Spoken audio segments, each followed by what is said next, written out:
प्यारे प्रशिक्षुओं, स्वागत करता हूं मैं आपका इस प्लेटफॉर्म पर। और आइए आज हम लोग एक डीएलएड के अंतर्गत एक पेपर चलता है सेकेंड सेमेस्टर में, प्रारंभिक शिक्षा के नवीन प्रयास।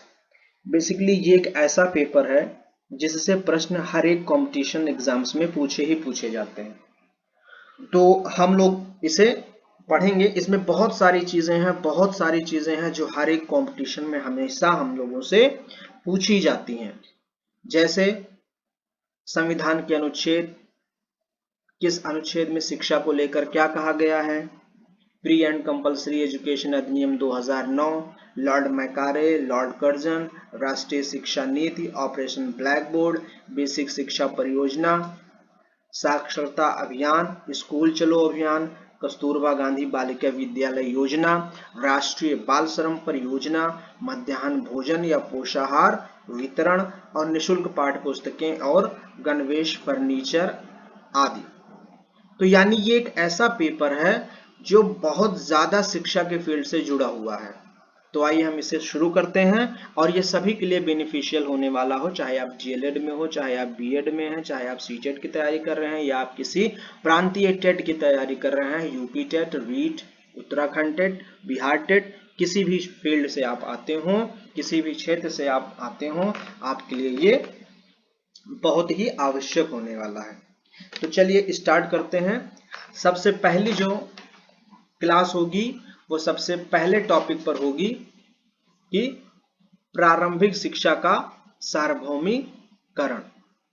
ठीक, चलिए हम लोग स्टार्ट करते हैं। जो सबसे पहला टॉपिक है वो है प्रारंभिक शिक्षा का सार्वभौमिकरण।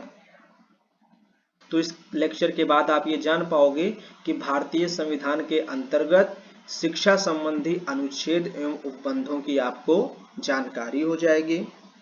अनुच्छेद 21 के अंतर्गत जो निशुल्क और अनिवार्य शिक्षा अधिनियम 2009 है उससे आप अवगत हो जाओगे। बाल अधिकार क्या होते हैं, राष्ट्रीय बाल नीति और इनसे संबंधित संवैधानिक कॉन्स्टिट्यूशनल प्रोविजंस प्रावधान क्या हैं, ये आप जान जाओगे। ठीक, तो आइए स्टार्ट करते हैं ताकि आप इन सब प्रश्नों के उत्तर प्राप्त कर पाओ।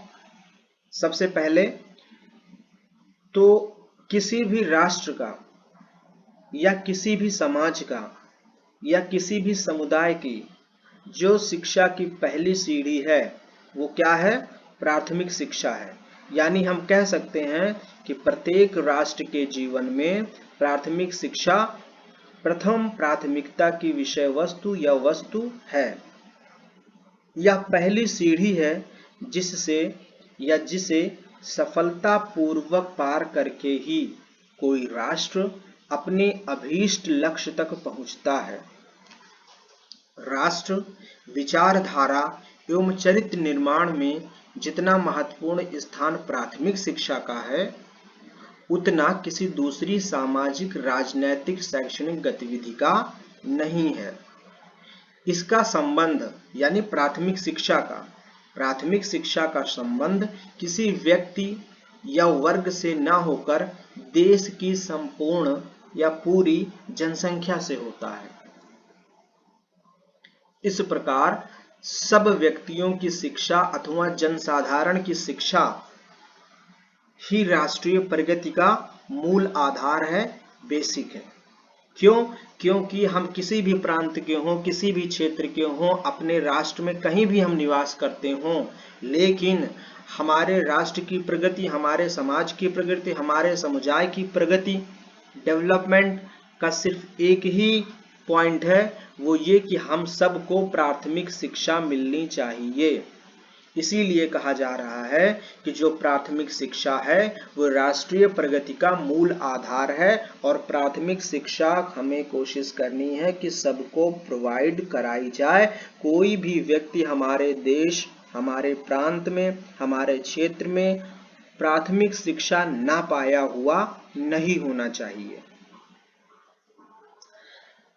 अब क्योंकि ये पेपर थोड़ा इतिहास को लेकर है, लॉर्ड मैकाले, कर्जन, आज जितनी भी शैक्षिक उपबंध हुए हैं हमारे संविधान में उन सबको आपको इस पेपर में पढ़ना है। तो इसलिए थोड़ा सा हम लोग हिस्टोरिकल बैकग्राउंड लेंगे अपने संविधान और शिक्षा का। क्या है कि स्वतंत्रता प्राप्ति के पश्चात प्राथमिक शिक्षा के क्षेत्र में अभूतपूर्व प्रगति हुई। संसार के सभी प्रगतिशील देशों के समान भारत में भी बालक एवं बालिकाओं को निःशुल्क एवं अनिवार्य शिक्षा प्रदान करने अपने उत्तरदायित्व को स्वीकार किया।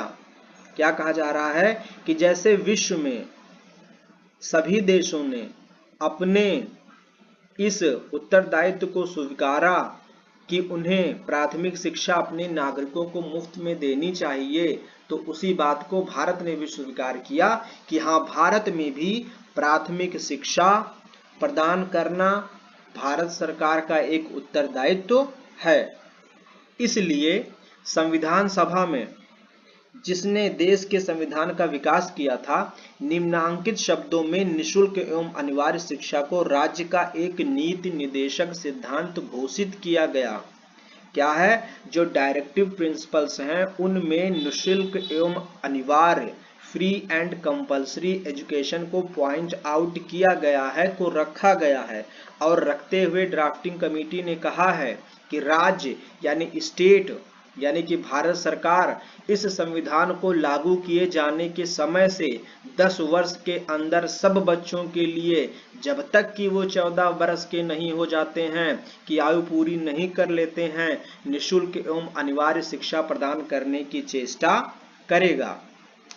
यानी हम आजाद हुए 1947 में, हमारा संविधान लागू हुआ 1948 में, तो तभी या 48 के पहले भी आप कह लो कि जब हमारे देश का संविधान बन रहा है, तो उस संविधान की डायरेक्टिव प्रिंसिपल्स नीति निर्देशक सिद्धांत में इस बात की घोषणा की जा रही है कि भारत सरकार या भारत इस संविधान को लागू किए जाने के समय से मात्र 10 वर्ष के भीतर ही सभी बच्चों को जिनकी आयु 14 वर्ष तक की हो, उन्हें निःशुल्क और अनिवार्य शिक्षा प्रदान करने की चेष्टा करेगा।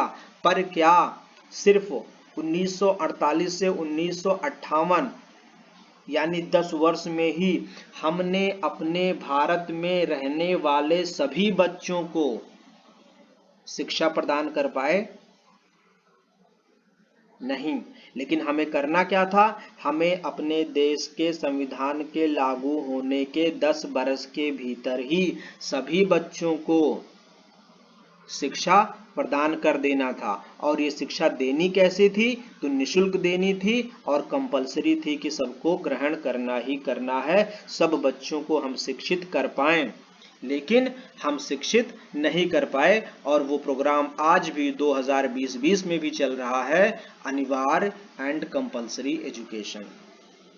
आज भी हम इस बात के लिए तरसते हैं कि कहीं ऐसा ना हो जाए कि किसी कोने में हमारा कोई शिष्य, हमारा कोई छात्र, हमारा कोई बालक प्राथमिक शिक्षा को ग्रहण करने से वंचित रह जाए। आगे क्या हुआ फिर?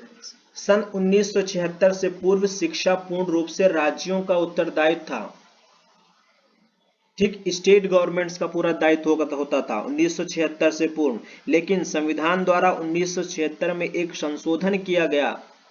उस संशोधन में शिक्षा को राज्य सूची से हटा दिया गया, स्टेट की सूची से हटा दिया गया और समवर्ती यानी कॉन्करेंट लिस्ट में रख दिया गया। और आप जानते हो कि हमारे संविधान में 3 प्रकार की अनुसूचियां हैं, 3 प्रकार की लिस्ट हैं। एक पहला तो स्टेट लिस्ट, यानी भारत जिस पर या भारत सरकार जिस पर कायदे कानून बना सकती है, और दूसरी प्रांत या हमारे प्रांतीय सरकारें, जैसे कि यूपी की सरकार, कर्नाटक की सरकार, दिल्ली की सरकार, ये जो नियम बना सकते हैं। तो 3 प्रकार की हमारे पास अनुसूचियां हैं। एक तो देश, दूसरा अपने स्टेट प्रांत लेवल पर, और तीसरा ये समवर्ती। जो विषय समवर्ती सूची में रखे जाते हैं उन पर नियम राज्य सरकारें, स्टेट गवर्नमेंट या आपका प्रांत सरकार और साथ ही साथ भारत सरकार यानी देश की सरकार भी उन पर कोई ना कोई नियम बनाना चाहे तो बना सकती है। तो अब क्या किया गया, क्वेश्चन बहुत अच्छा है, बहुत ब्रिलियंट है कि अगर आपसे पूछा जाए कि समवर्ती सूची में शिक्षा को कब रखा गया, तो आपका जवाब होना चाहिए कि समवर्ती सूची में कॉन्करेंट लिस्ट में 1976 में शिक्षा को, एजुकेशन को रखा गया। यानी कि अब एजुकेशन से जुड़ा हुआ कोई भी नियम स्टेट या प्रांत सरकारें और भारत सरकार दोनों ही बना सकती हैं। इससे हुआ क्या, अब जब इसे समवर्ती सूची में यानी एजुकेशन को समवर्ती कॉन्करेंट लिस्ट में रख दिया गया तो इसके बहुत दूरगामी परिणाम हुए, बहुत दूर तक इसके परिणाम हुए। केंद्र सरकार ने शिक्षा के राष्ट्रीय एवं एकीकृत स्वरूप को सुदृढ़ करने का उत्तरदायित्व अपने हाथों में ले लिया या महसूस किया। क्या क्या, अब जो सेंट्रल गवर्नमेंट है हमारी यानी जो भारत सरकार है हमारी, उसने शिक्षा को एक नेशनल लेवल का विषय माना और एक जैसी एजुकेशन व्यवस्था का वो पक्षधर रहा। उसने ये नहीं चाहा कि यूपी का बच्चा अलग सब्जेक्ट पढ़े, बिहार का बच्चा अलग का सब्जेक्ट पढ़े, पंजाब का बच्चा पंजाब बोर्ड के अनुसार अपने सब्जेक्ट्स पढ़ रहा है, सूरत गुजरात का बच्चा अपने प्रांत के अनुसार पढ़ रहा है। तो ये जो सब अलग अलग पढ़ रहे हैं, इस अलग अलग को समाप्त करके सेंट्रल गवर्नमेंट ने माना कि शिक्षा एक राष्ट्रीय मुद्दा है, तो इसमें एकीकृत स्वरूप होना चाहिए। इसके लिए सभी स्तरों पर शिक्षकों की योग्यता एवं स्तर को बनाए रखने एवं देश की शैक्षिक आवश्यकताओं का आकलन एवं रखरखाव सम्मिलित है। अब क्या किया, गवर्नमेंट ऑफ इंडिया ने अपनी ड्यूटी एक्सेप्ट की और उसने माना कि अगर हमें एक राष्ट्रीय लेवल का एजुकेशन सिस्टम बनाना है, हमें राष्ट्रीय लेवल पर अपने सभी विद्यार्थियों को शिक्षित करना है, तो हमें शिक्षकों, उनकी योग्यता क्वालिफिकेशन, उनका स्टेटस स्तर, उनकी शैक्षिक आवश्यकताएं एजुकेशनल नीड्स का आकलन और रख रखाव समय समय पर किया जाना चाहिए। यहाँ पर देखो एक बहुत बढ़िया पॉइंट दिया है, समवर्ती सूची, क्विक रिकैप, समवर्ती सूची में दिए गए विषयों पर केंद्र और राज्य दोनों सरकारें नीति एवं कानून का अधिकार रखती हैं, बना सकती हैं। ठीक, आगे चलते हैं हम लोग। इसमें क्या कहा गया कि भारतीय संविधान में ऐसी अनेक महत्वपूर्ण अनुच्छेद एवं उपलब्ध हैं, ठीक, उपबंध है। क्या लिखा है कि भारतीय समाज और संविधान में, इंडियन कॉन्स्टिट्यूशन में ऐसे बहुत से अनुच्छेद, आर्टिकल और उपबंध प्रोविजंस हैं जिनका शिक्षा के प्रत्यक्ष अथवा अप्रत्यक्ष संबंध है, जो डायरेक्ट या तो एजुकेशन फील्ड से रिलेटेड हैं और या तो इनडायरेक्टली एजुकेशन फील्ड से रिलेटेड हैं, जिसमें राज्य के नीति निर्देशक तत्व यानी हमारे जो नीति निर्देशक तत्व हैं, डायरेक्टिव प्रिंसिपल हैं। अनुच्छेद 45 के अनुसार क्या कहा गया है, राज्य इस संविधान के लागू होने के 10 वर्ष के भीतर 6 से 14 वर्ष तक की उम्र के सभी बच्चों को निःशुल्क एवं अनिवार्य शिक्षा प्रदान करने का काम करेगा। क्या बताया गया आपको, आपको यहाँ दो बातें बताई गई। पहली बात तो आप सीख लो कि नीति निर्देशक तत्व जो हैं, डायरेक्टिव प्रिंसिपल्स जो हैं, वो किस आर्टिकल में है, तो वो आर्टिकल 45 में है। और इस आर्टिकल 45 में क्या कहा गया है कि संविधान, कि हमारा संविधान जब 1948 में लागू हुआ तो उस संविधान के लागू होने के 10 वर्ष के अंदर ही जितनी भी बच्चे 6 से 14 वर्ष तक की आयु के हैं उन सभी को फ्री और कंपलसरी एजुकेशन देने की कोशिश करेगा। सोचिए, एजुकेशन फील्ड को या हमारे नागरिकों की शिक्षा को या हमारे बालकों की शिक्षा को कितना गहन विषय माना संविधान सभा ने भी, किसका संविधान में उपबंध कर दिया गया, संविधान में इसे लिख दिया गया कि सरकारें शिक्षा के लिए कार्य करेंगी और 6 से 14 वर्ष तक के विद्यार्थियों को तो 10 वर्ष तक में ही शिक्षित कर लेंगी। मौलिक कर्तव्य के अनुच्छेद 51 का के अनुसार, अब मौलिक कर्तव्य जो है के अनुच्छेद 51 का में क्या कहा गया है, 51A में क्या कहा गया है कि हर अभिभावक यानी प्रत्येक गार्जियन या संरक्षक 6 से 14 वर्ष तक के आयु के वर्ग के विद्यार्थियों को शिक्षा के लिए अवसर उपलब्ध कराएगा। ठीक, कहा गया है कि जितने भी अभिभावक हैं वो अपने बच्चों को जो कि 6 से 14 वर्ष तक के हैं उन्हें शिक्षा का अवसर प्रदान करेगा। यानी अगर आपका बच्चा 6 से 14 वर्ष तक का है तो आप उसे काम पर नहीं लगा सकते हो, आप उससे वर्क नहीं ले सकते हो, बल्कि आपका काम क्या है कि आप उसे स्कूल भेजो, ऐसी परिस्थिति बनाओ, घर में ऐसे नियम बनाओ, ऐसे कार्य करने का तरीका रखो कि आपका बच्चा स्कूल जाए ही जाए। आगे चलते हैं। मुख्य बिंदु यानी क्या निकल के आए कि सन 1976 के पूर्ण शिक्षा रूप से राज्यों का उत्तरदायित्व था। हम लोगों ने पढ़ा कि इससे पहले 1976 से पहले शिक्षा एजुकेशन जो थी वो स्टेट गवर्नमेंट्स या प्रांत की सरकारों का उत्तरदायित्व थी, लेकिन संविधान में 1976 में अमेंडमेंट करके, संशोधन करके शिक्षा को स्टेट या प्रांतीय सूची से हटाकर समवर्ती कॉन्करेंट सूची में रख दिया गया, जिससे केंद्र और राज्य दोनों सरकारें शिक्षा संबंधी व्यवस्था, नियम, कानून का उत्तरदायित्व ले सकें और नियम कानून बना सकें। दूसरी बात हमने क्या सीखी कि भारतीय संविधान में अनेक उपबंध और धाराएं हैं जिनका डायरेक्ट या इनडायरेक्ट एजुकेशन से संबंध है। वो कौन कौन सी बातें हैं, वो कौन कौन से उपबंध हैं, वो कौन कौन सी धाराएं हैं, वो कौन कौन से अनुच्छेद हैं, उनको हम लोग इसी पेपर के अंतर्गत पढ़ेंगे। और वो सारी चीजें किसी भी कॉम्पिटिटिव एग्जाम में बहुत धड़ल्ले से पूछी जाती हैं, बहुत ज्यादा मात्रा में पूछी जाती हैं। ठीक, तो इन सभी चीजों को हम लोग इस पेपर के अंतर्गत पढ़ेंगे। अब जैसे राज्य के नीति निदेशक तत्व हो गए या मौलिक अधिकार हो गए, वे सब क्या हैं? वे सब डायरेक्ट नहीं लेकिन इनडायरेक्टली तो देखो तो हमारे एजुकेशन सिस्टम से ही जुड़े हुए हैं। ठीक, अब सबसे पहले जो हमें पढ़ना है वो है निःशुल्क एवं अनिवार्य बाल शिक्षा का अधिकार अधिनियम 2009।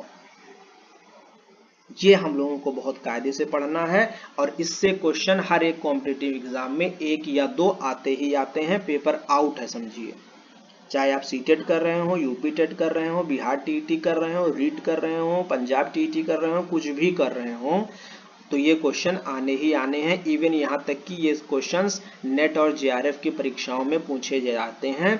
और अगर आपका शिक्षा से कोई न कोई नाता है तो आपको इन प्रश्नों का उत्तर ज्ञात होना ही होना चाहिए। तो क्योंकि ये वीडियो लंबा ना हो इसलिए हम लोग, और क्योंकि ये फ्रेश टॉपिक है, निःशुल्क एवं अनिवार्य बाल शिक्षा का अधिकार अधिनियम सन 2009 अनुच्छेद 21 का के अंतर्गत इसको जोड़ा गया है, तो इसे हम लोग अगली क्लास में सीखेंगे।